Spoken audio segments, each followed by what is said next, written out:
ಸಾಲ ಮಾಡಿ ಗ್ಯಾರಂಟಿ ಮಾಡೋದು ಒಂದೇ ರಾಜ್ಯದ ಅಭಿವೃದ್ಧಿಯ? ರಾಜ್ಯದಲ್ಲಿ ಅನೇಕ ಜ್ವಲಂತ ಸಮಸ್ಯೆಗಳಿಗೆ ಪರಿಹಾರ ಇಲ್ವಾ? ಇಷ್ಟು ಕಾನೂನು ಸುವ್ಯವಸ್ಥೆ ಏನಾಗ್ತದೆ? ದಿನ ಬೆಳಿಗ್ಗೆ ಆದ್ರೆ ಮಹಿಳೆಯರ ಬಗ್ಗೆ ಎಷ್ಟೊಂದು ವಿಷಯಗಳು ಕೇಳಿ ಬರ್ತಾ ಇದೆ, ಅದ್ರ ಬಗ್ಗೆ ಏನಾಗ್ತಾ ಇದೆ? ಅನೇಕ ಕನ್ನಡ ಶಾಲೆಗಳು ಮುಚ್ಚಿ ಹೋಗಿದೆ, ಅದು ಏನಾಗಿದೆ?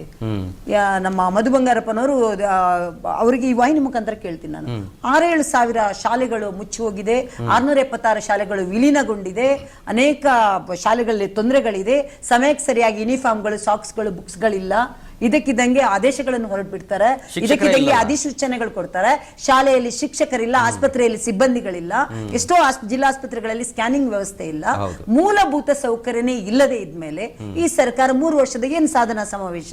ಇವರ ಸಾಧನೆ ಏನು? ನಮ್ಗೆ ಸಾಧನೆ ಏನು ಅಂತ ಬೇಕು. ಈಗ ಸಾಧನಾ ಸಮಾವೇಶ ಅಂತ ಹೇಳ್ತಿರಲ್ಲ, ಒಬ್ಬ ರಸ್ತೆಯಲ್ಲಿ 585 ಜನ ಬಿದ್ದು ಸತ್ರು. ಮೊನ್ನೆ ಇತ್ತೀಚೆಗೆ 2676 ಹೆಕ್ಟೇರ್ ಬೆಳೆಗಳು ನಾಶ ಆಯಿತು. 11 ಜಿಲ್ಲೆಗಳಲ್ಲಿ ಅಕಾಲಿಕ ಮಳೆಯಿಂದ ಇಷ್ಟು ತೊಂದರೆ ಆಯಿತು.